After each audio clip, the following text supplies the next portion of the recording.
Welcome to my YouTube channel 24 by 7 AG Library. Today my topic Krishna lifting Mount Govardhana. Name Krishna lifting Mount Govardhana. Artist Miskin. School Akbar School. Period 1585 AD. Akbar's period. Medium tempera, watercolor, on paper. Courtesy the National Museum, New Delhi. Subject matter. This painting is based on the story of Lord Krishna. This painting's theme has been taken from the Bhagavata Puran. Krishna lifting mount Govardhan. विषय वस्तु. यह painting भगवान कृष्ण की कहानी पर आधारित है. इस पेंटिंग की थीम भागवत पुराण से ली गई है. This painting scene is of that time when Krishna once lifted the Govardhana mountain on his little finger to save the people of Gokul from the wrath of Indra who had let loose heavy rains. यह painting का दृश्य उस समय का है जब एक बार कृष्ण ने गोकुल के लोगों को इंद्र के प्रकोप से बचाने के लिए अपनी छोटी उंगली पर गोवर्धन पर्वत उठा लिया था जिसने भारी बारिश होने दी थी. Description: It is an early painting of Akbar's time. In this vertical painting, Krishna was shown lifting Mount Govardhana on the little finger of his left hand. विवरण: यह अकबर के समय की प्रारंभिक पेंटिंग है. इस खड़ी पेंटिंग में कृष्ण को अपने बाएं हाथ की छोटी उंगली पर गोवर्धन पर्वत को उठाते हुए दिखाया गया है. A big multicolored mountain with deer, monkeys, trees, shrubs and grass has been painted. हिरण, बंदर, पेड़, झाड़ियां और घास के साथ एक बड़ा बहुरंगी पहाड़ चित्रित किया गया है. The handling of the huge mountains shows Persian influence. Under the mountain, all Brijvasi, people of Brij, have gathered with their cattle to get shelter from the deluge caused by the angry rain god Indra.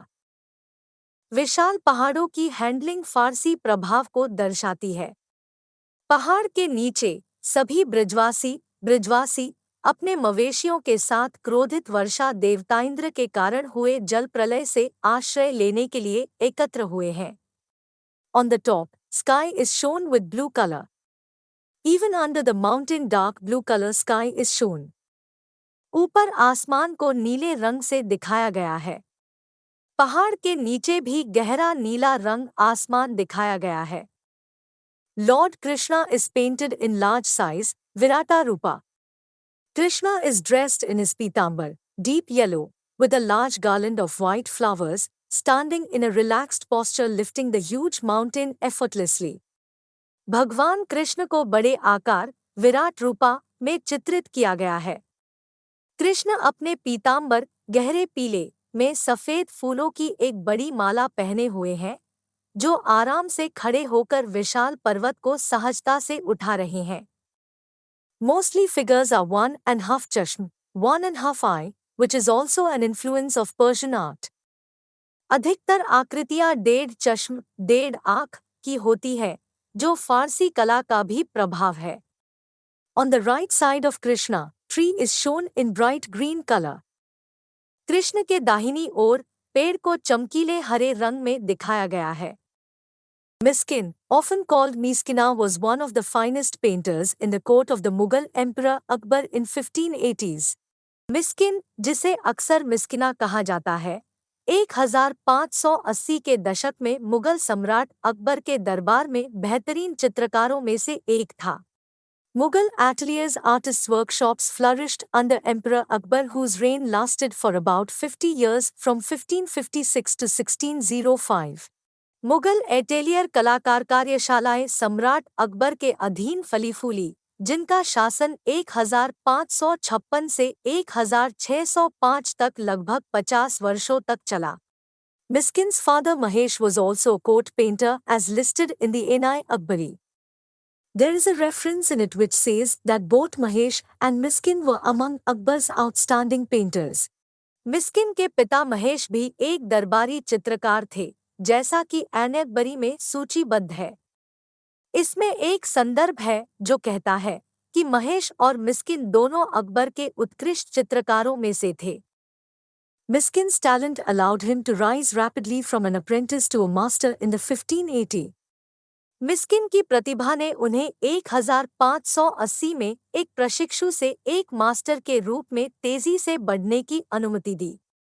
Initially, he was a colorist when he worked as a trainee artist according to the inscriptions into manuscripts commissioned by Akbar early in that decade. The Darabnama, Story of Darab 1580, and the Razmanama, Book of Wars 1582-6, a Persian translation of the Hindu epic the Mahabharata. शुरुआत में वह एक रंगकर्मी थे जब उन्होंने अकबर द्वारा शुरू की गई 2 पांडुलिपियों में शिलालेखों के अनुसार एक प्रशिक्षु कलाकार के रूप में काम किया। दरबनामा, कहानी की कहानी, दरब 1580 और रज़्मनामा, युद्धों की पुस्तक 1582 से 6 हिंदू महाकाव्य महाभारत का फारसी अनुवाद है। However, in the Tariq-i-Khandanai Timuriya and later illustrations he was given greater responsibilities as a designer. हालांकि तारिख-ए-खानदान तैमूरिया और बाद के दृष्टांतों में उन्हें एक डिजाइनर के रूप में अधिक जिम्मेदारियां दी गई। Miskin combined in his work the elegant rhythms of Persian painting with new European style for rendering volume and depth. Miskin ने अपने काम में मात्रा और गहराई को प्रस्तुत करने के लिए नई यूरोपीय शैली के साथ फारसी चित्रकला की सुरुचिपूर्ण लय को जोड़ा। He could handle the crowded compositions in a narrative style of multiple perspectives with great ease. वह भीड़-भाड़ वाली रचनाओं को कई दृष्टिकोणों की कथा शैली में बड़ी आसानी से संभाल सकता था। Works: Krishna lifting Mount Govardhana, the raven addressing the assembled animals, building of Noah's Ark. Works: Krishna lifting Mount Govardhan, एकत्रित जानवरों को संबोधित करते हुए रेवेन, नूह के संदूक का निर्माण। Thanks for watching this video. Please subscribe my channel for more videos and press the bell icon for instant notifications.